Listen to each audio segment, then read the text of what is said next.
ओम शांति।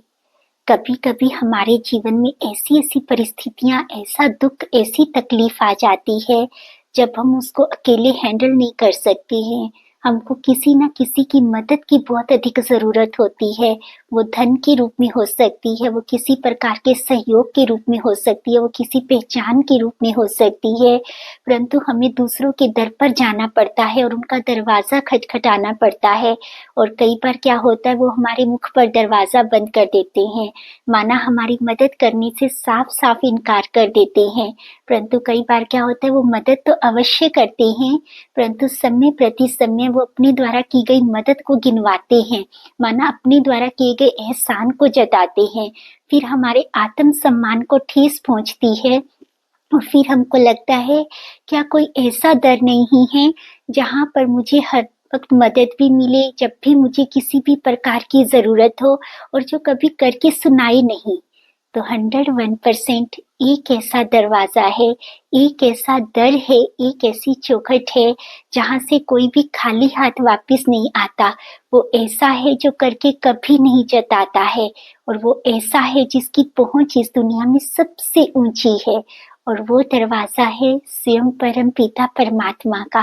परंतु परम पिता परमात्मा की मदद हमको अवश्य ही मिले, ऐसा कहेंगे कि शायद बिन मांगे भी मिल जाए, परंतु उसके लिए हमें उसकी मदद का पात्र बनना होगा। हमको अपने जीवन में दो ऐसी धारणाएं लानी होंगी जिससे परम पिता परमात्मा हमारी मदद के लिए अवश्य ही बंध जाएगा। वो सबसे पहली धारणा क्या है कि हमको परम पिता परमात्मा के साथ एक बहुत प्यारा सा रिश्ता कायम करना होगा।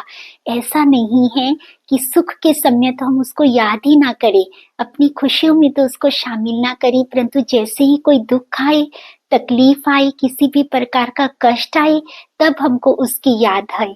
अगर ऐसा होगा तो ये मतलब भी प्यार हो गया ना। तो फिर तो परमपिता परमात्मा इस प्यार में कभी भी बंधता नहीं है। परंतु जब हम उसको सच्चा निस्वार्थ प्यार करेंगे, जब हम उसको अपना समझेंगे, उसको अपने घर का सदस्य मानेंगे, उसको सबसे बड़ा सदस्य मानेंगे, तो वो बंध जाता है। कोई भी माता पिता अपने बच्चे की पालना के लिए बंधा हुआ होता है। बच्चे को बार बार कहना नहीं पड़ता है कि आप मेरे लिए ये कीजिए, आप ये कीजिए, बल्कि माता पिता को ही फिक्र होती है, वो उसको अपनी जिम्मेवारी समझते हैं, तो बिन कहे भी वो मदद करते हैं।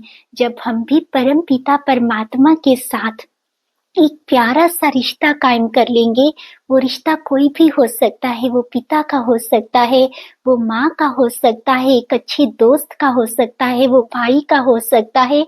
जो भी रिश्ता आपको बहुत प्यारा लगता है, आज से, अभी से परम पिता परमात्मा के साथ एक प्यारा सा रिश्ता कायम कर लीजिए।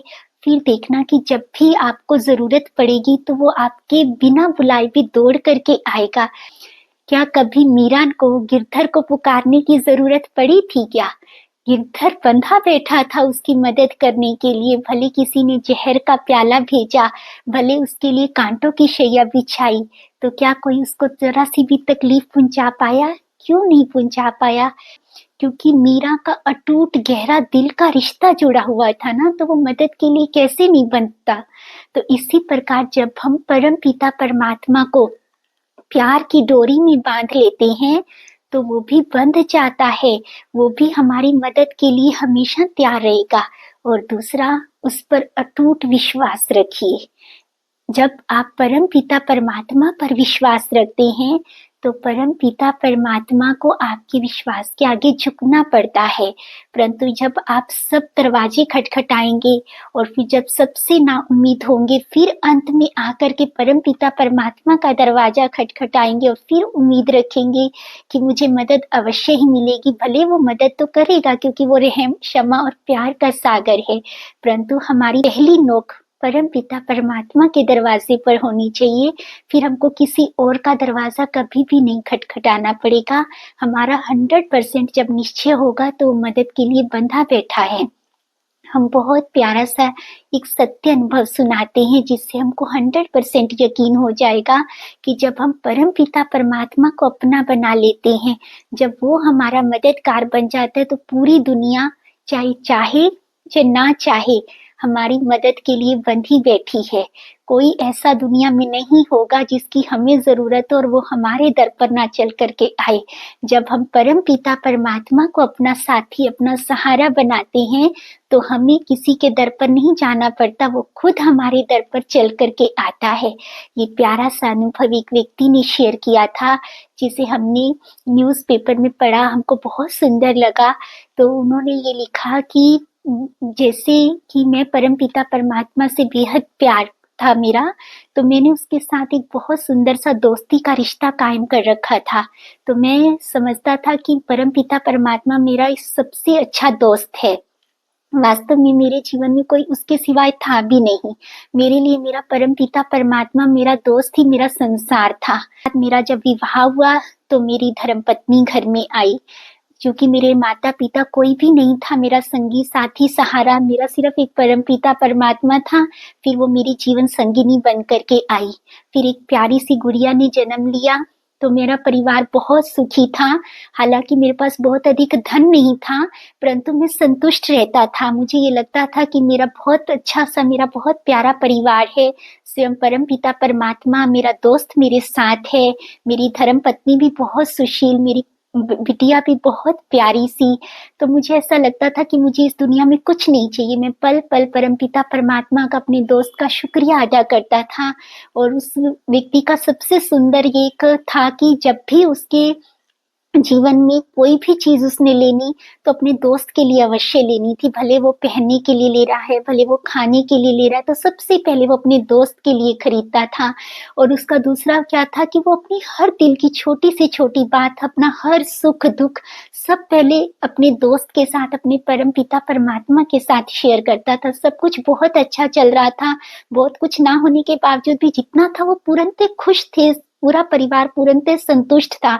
उनके परिवार में 4 ही जन थे, एक परमपिता परमात्मा, एक वो स्वयं, एक उनकी धर्मपत्नी, एक उनकी छोटी सी गुड़िया। बस यही उनकी दुनिया थी और बहुत सब कुछ अच्छा चल रहा था। परंतु अचानक गुड़िया को ब्रेन ट्यूमर हो गया और छोटी सी बच्ची, अब उसके लिए बहुत अधिक धन की आवश्यकता थी, लाखों रुपयों की जरूरत थी। और वो व्यक्ति तो किसी भी तरीके से धन का प्रबंध नहीं कर सकता था। दूर दूर तक कोई ऐसा ही नहीं था जो उसकी मदद करने के लिए आए। और उस व्यक्ति का ये नियम भी था कि वो कभी भी किसी के पास मदद नहीं मांगता था, भले कुछ भी हो जाए। उसको ये लगता था कि मेरा दोस्त बैठा है तो उसके होते हुए मुझे किसी और से मदद मांगने की जरूरत ही नहीं है। तब उस व्यक्ति ने अपने दोस्त से कहा, देखो दोस्त, तुम्हारे सिवाय तो मेरा इस दुनिया में कोई है ही नहीं। अब बच्ची को तो ब्रेन ट्यूमर हो गया है और डॉक्टर तो कह रहा है लाखों रुपए पहले जमा कराने पड़ेंगे, तभी उसका इलाज आरंभ होगा। और तुम तो मेरी हालत को जानते हो, मेरे पास कुछ नहीं है। परंतु मैंने जो मेरे को चाहिए था, जो मुझे लग रहा था, मैंने तुमको कह दिया। अब मुझे नहीं पता, मैं पूरी तरह से निश्चिंत हूँ। अब तुम जानो, तुम्हारा काम जाने, मुझे कुछ नहीं पता है। तो उस व्यक्ति ने अधिकार के साथ, परमपिता परमात्मा के साथ, अपने दोस्त के साथ ये बात कही। और दूसरी तरफ एक बहुत बड़ा बिजनेसमैन जो कर्मों में बिलीव करता था, उसका ये मानना था कि हमको श्रेष्ठ कर्म भी करनी चाहिए। माना उनका बहुत सुंदर जीवन था उनका भी, परंतु वो परम पिता परमात्मा में जरा भी विश्वास नहीं करते थे। उनको ये लगता था कि परमात्मा, भगवान, ईश्वर जैसी दुनिया में कोई चीज नहीं होती है, ये सिर्फ और सिर्फ अंधविश्वास है। उनका ये कहना था कि मैं सिर्फ और सिर्फ ये मानता था कि हमको अच्छे कर्म करने चाहिए। तो उन्होंने श्रेष्ठ कर्म किए निसंदेह अपने जीवन में, और उन्होंने अपने बिजनेस को बहुत अधिक ऊंचाइयों पर पहुंचाया। उनके पास अपार धन था। फिर एक रात को, लगभग रात के 2-2:30 बज रहे होंगे, अचानक उनको बहुत तेज सीने में दर्द उठा और उन्होंने डॉक्टर्स को बुलाया। सभी शहर के बड़े बड़े डॉक्टर्स उनके घर पर आए। सभी ने उनका अच्छे से चेकअप किया, लेकिन कुछ भी नहीं आया। रिपोर्ट्स में सब कुछ ठीक था। तब उसने कहा, नहीं, मुझे बिल्कुल भी अच्छा फील नहीं हो रहा है, मुझे दर्द हो रहा है, मुझे बेचैनी हो रही है, मुझे कुछ अच्छा नहीं लग रहा है। तो डॉक्टर्स ने बहुत अच्छे से फिर से दोबारा से चेक किया, लेकिन उन्होंने कहा नहीं, आप बिल्कुल ठीक हैं, आप बिल्कुल भी मतलब फिक्र नहीं कीजिए, आप तुरंत स्वस्थ हैं, आप ठीक हो जाएंगे, आप आराम कीजिए, नींद कीजिए, आप पूरी तरह से ठीक हैं। तब उस सेठ ने बोला कि नहीं, आप मुझे कोई दवाई दीजिए, मुझे बहुत अधिक बेचैनी हो रही है। परंतु डॉक्टर्स ने कहा आप बिल्कुल ठीक हैं। तब उनको नींद की दवाई दी गई और उनको कहा कि आप रेस्ट कीजिए, आप बिल्कुल ठीक हैं। उन्होंने नींद की दवाई भी ली, परंतु उनको नींद नहीं आ रही थी, उनकी बेचैनी बढ़ रही थी। वो बार बार घड़ी की तरफ देख रहे थे, 10 मिनट हो गए, 15 मिनट हो गए, 20 मिनट हो गए, लेकिन उनको नींद जरा नहीं आ रही थी। तब उनको लगा कि चलो मैं थोड़ा बाहर टहल करके आता हूँ, शायद मेरा मन ठीक हो जाए या मेरी बेचैनी दूर हो जाए। तब उन्होंने बाहर चले गए, वो घर से बाहर टहलते हुए थोड़ी दूर निकल गए, तो वहां एक बेंच पर जाकर के बैठ गए और तभी उन्होंने अपनी चप्पल को नीचे उतारा और वो बेंच पर चौकड़ी लगा करके बैठे और देख रहे थे चारों तरफ, परंतु अभी भी उनको बेचैनी हो रही थी, उनको अच्छा नहीं लग रहा था। तभी एक कुत्ता आता है और उनकी चप्पल को उठा करके भागने लगता है। तो वो उसको रोकते हैं, अपनी चप्पल लेने के लिए उस कुत्ते के पीछे पीछे जाते हैं और वो कुत्ता उस चप्पल को उस दरवाजे के आगे रख देता है, जो उस व्यक्ति का घर होता है जिसकी बिटिया बीमार होती है। जैसे ही वो उस दरवाजे के नजदीक पहुंचते हैं तो देखते हैं एक छोटी सी गुड़िया की बहुत तेज रोने की आवाज आ रही है, जैसे कोई छोटा सा बच्चा दर्द से कराह रहा होता है। तो सेठ जी, चूंकि वो बहुत श्रेष्ठ कर्म करने में विश्वास रखते थे, उनका दिल बहुत अच्छा था, तो उनको जानने की इच्छा होती है। परंतु वो दरवाजे को जैसे ही नॉक करने लगते हैं तो दरवाजा ऑलरेडी खुला होता है। तो दरवाजे को जैसे ही खुलता है तो वो क्या देखते हैं, एक छोटी सी बच्ची बेड पर लेटी हुई है, उसकी माँ उसके पास बैठी है और वो दर्द से कराह रही है। और एक व्यक्ति एक मंदिर के सामने, माना जो घर में छोटा सा मंदिर बना हुआ है, उसके सन्मुख बैठ करके भगवान से कुछ बातें कर रहा है। तब वो सेठ जी उस माँ से पूछते हैं, उस बिटिया की जो दर्द से कराह रही होती है, कि ये क्यों रो रही है, इसको इतना तकलीफ क्यों हो रही है। तब वो उसकी माँ बिटिया की बोलती है कि हमारी बेटी को ना ब्रेन ट्यूमर हुआ है और इसके इलाज के लिए बहुत अधिक धन की आवश्यकता है। चूंकि हमारे पास धन नहीं है तो हम इसका इलाज नहीं करा सकते, चूंकि इसको बहुत अधिक दर्द हो रहा है, इसीलिए दर्द से रो रही है। तो फिर वो उस व्यक्ति की तरफ उनका ध्यान जाता है, सेठ का, कि जो मंदिर के सन्मुख खड़े होकर के कुछ बात कर रहे हैं भगवान की मूर्त से। तब वो उसको बोलते हैं, सेठ जी, कि आप इसको क्यों कह रहे हैं, ये कोई भगवान या कुछ नहीं होता है इस दुनिया में, ये थोड़ी ना आपकी इस मतलब कमी को पूर्ण कर सकता है, ये थोड़ी आपके लिए धन एकत्रित करके लाएगा, ये थोड़ी ना कोई इलाज करेगा। आपको इसको नहीं, आपको तो किसी और को बताना चाहिए जो आपकी मदद कर सकता है। तब उस व्यक्ति ने कुछ नहीं कहा, सिर्फ यही कहा कि अगर आपको भगवान में विश्वास नहीं है तो कोई बात नहीं, परंतु मुझे अपने भगवान पर संपूर्णतः विश्वास है, मुझे उसके होते हुए किसी के पास मदद के लिए जाने की जरूरत नहीं है। तब सेठ जी को थोड़ा सा बुरा तो लगा, परंतु चूंकि उनका दिल बहुत अच्छा था, वो उस बिटिया को देख नहीं सकते थे रोते हुए। तब उन्होंने तुरंत डॉक्टर को कॉल किया और उनको उसी घर पर बुलाया और उसी वक्त कहा कि आप इस बिटिया को एडमिट कीजिए, इसके इलाज के लिए कितने पैसे चाहिए। तुरंत उस सेठ ने चेक काट करके दिया और कहा कि आप इसका इलाज आरंभ कर दीजिए। तो डॉक्टर्स उस बिटिया को ले जाने लगे। तब उसने सेठ ने उस व्यक्ति को अपना कार्ड देते हुए कहा कि इस पर मेरा कॉन्टेक्ट नंबर और मेरा एड्रेस है, तुमको जब भी जरूरत हो, जितने भी धन की जरूरत हो, तो तुम मेरे पास आ जाना, मैं हर वक्त तुम्हारी सेवा के लिए अवेलेबल रहूंगा, आपको किसी भी प्रकार की जरूरत हो तो। तब उस व्यक्ति ने कहा, नहीं सेठ जी, मुझे इसकी जरूरत नहीं है, मुझे ये कार्ड नहीं चाहिए।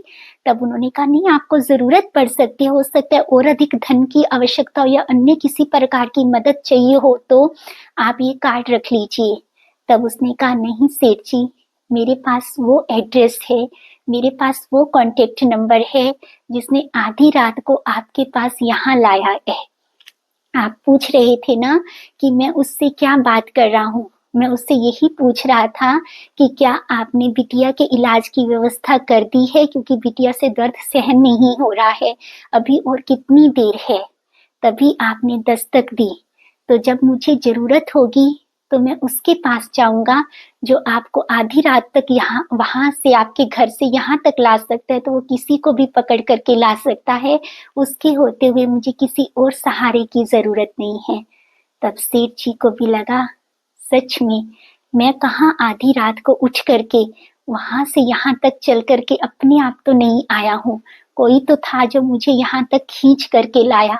बिना कुछ होते हुए भी मैं यहाँ तक चल करके आया। अब मुझे कोई बेचैनी भी नहीं हो रही है, मैं बिल्कुल ठीक भी बहुत अच्छा भी महसूस कर रहा हूँ।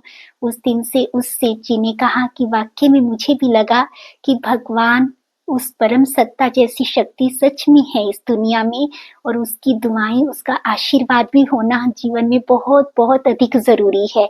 जहाँ श्रेष्ठ कर्म करना जरूरी है, तो उसके साथ संबंध बनाना भी बहुत जरूरी है, क्योंकि उसकी दुआएं जीवन में सब कुछ दे सकती हैं। तो उस दिन से मैंने भी परम पिता परमात्मा को अपना माना, उस दिन से उसके साथ अपना रिश्ता कायम किया। तो आज से हम भी एक एक अपने जीवन का नियम बनाएं अभी से, कि परम पिता परमात्मा भी हमारे घर का सदस्य है, और सबसे बड़ा सदस्य है। जब वो सबसे बड़ा सदस्य बैठा होगा, जो इस दुनिया की सर्वोच्च सत्ता है, तो फिर हमको और किसी के पास जाने की क्या जरूरत होगी। तो एक बार परम पिता परमात्मा के साथ प्यारा सा रिश्ता कायम करके देखिए, तो देखना आपको कभी भी किसी और के दर पर जाने की कभी भी जरूरत नहीं पड़ेगी। आप सदा परम पिता परमात्मा की छत्र छाया के नीचे रहें, सदा उनकी पलकों में प्यार से पलते रहें। आपका और उनका रिश्ता बहुत गहरा और अटूट हो। इसी शुभ भावना और कामना के साथ, ओम शांति।